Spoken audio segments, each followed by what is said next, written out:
ఈరోజు మనం పెన్ తోటి బుల్లెట్ తయారు చేయబోతున్నాం. మనకు కావాల్సిన ఒకటి పెన్ను, ఒకటి పెన్ రీఫిల్ ఇంకా అయిపోయింది, 2 పిన్ పాయింట్స్ పిన్నులు, ఒక రబ్బర్. మనం pin points straight to straight ఇట్లా పెట్టుకోవాలి టైట్గా. నెక్స్ట్ ఇంకొక పిన్ దీనికి స్ట్రేట్గా పెట్టుకోవాలి. నెక్స్ట్ మనం ఇలా పెట్టుకొని ఇలా పెట్టేయాలి.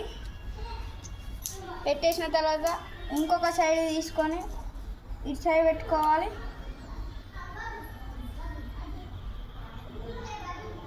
మళ్ళా ఈ దీనిలో పెట్టుకోవాలి.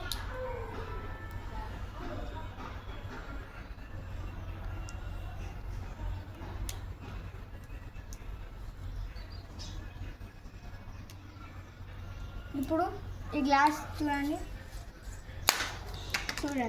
అయిపోయింది.